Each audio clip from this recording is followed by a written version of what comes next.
Oke, pertama kita bahas dulu high and low-nya.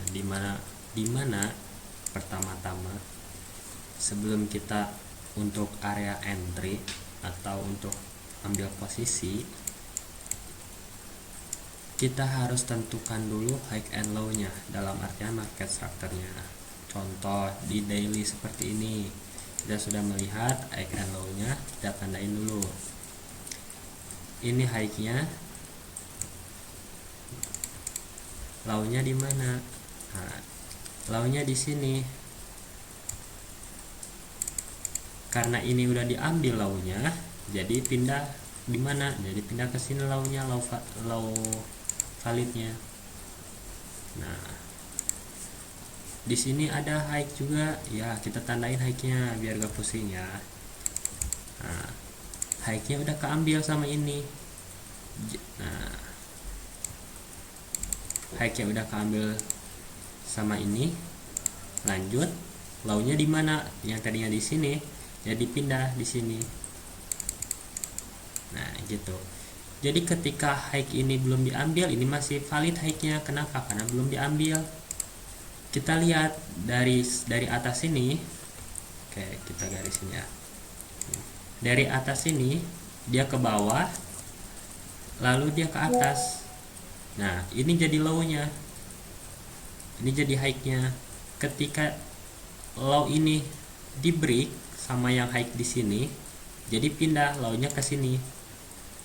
Dia naik, turun, naik, turun, naik. Nah, yang tadi high-nya di sini jadi pindah ke sini high-nya. Kenapa? Karena ini udah diambil high-nya. Udah diambil sama area ini.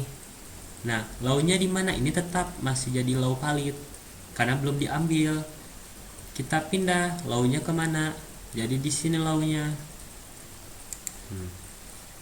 Yang tadi high-nya di sini jadi pindah di sini.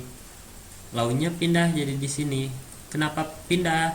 Karena high-nya high ini udah keambil, tetap jadi low valid karena masih fresh, ibarat masih belum keambil. Contoh seperti ini udah keambil sama high-nya, low ini sudah keambil sama low-nya. Jadi kita lanjut lagi.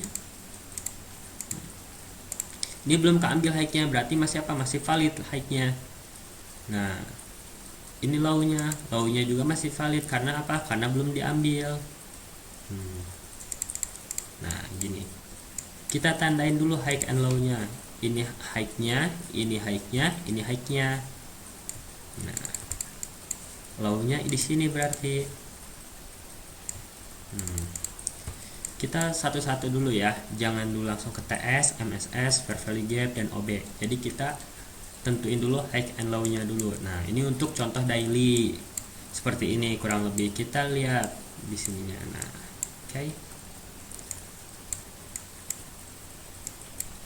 Nah, ini garisnya lebih gampangnya seperti ini. Yang high-nya di sini, low-nya di sini. Nah, low-nya udah keambil. Nah, low-nya udah keambil area ini. Low-nya udah keambil area ini. Pindah.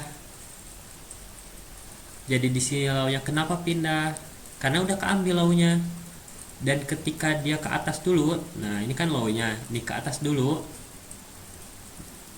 Lalu dia ngebreak low valid yang tadi di sini. Jadi pindah low validnya di sini. Terus dia naik, turun, naik, turun, naik. Nah, high yang di sini diambil sama high yang baru ini. Nah, jadi high ini udah nggak valid. Nah, gitu. Low yang di sini gimana? Masih valid karena apa? Karena belum keambil. Itu ya. Kita lihat dari sini naik, berarti pindah high-nya di sini. Kenapa pindah? Karena udah keambil kan. Low-nya masih di mana? Masih di sini. Nah, ini masih low-nya, masih low validnya di sini.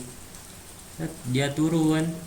Nah, jadi terciptalah low baru atau low new. Nah, jadi low yang di sini gimana? Tetap ini masih valid karena apa? Karena belum diambil. Jadi kita fokus dulu ke low yang baru ini. Oke? Paham ya? Jadi kita harus fokus dulu ke low yang di bawah sini. Jadi kita tentuin high-nya di sini. High-nya di sini. Low-nya di sini. Nah, gitu ya. Jadi simpelnya gini. High ini masih fresh, dia ngebentuk ke bawah. Setelah ke bawah dia ke atas. Terciptalah low di sini. Nah, terciptalah low di sini. Lalu dia ke bawah. Ternyata di break low tersebut. Low yang baru ini di break. Terciptalah low yang baru di sini. Nah, ini. Jadi low validnya yang mana? Bukan yang ini lagi, bukan, tapi yang di sini. Naik, turun, naik, turun, naik. Nah, di sini tetap jadi low valid karena apa? Karena belum keambil gitu. Ya. Setelah itu dia turun langsung. Nah, di sini dia membuat low yang baru. Ini low-nya gimana yang di sini? Ini masih tetap jadi low valid karena belum keambil, tapi kita fokus ke low yang barunya.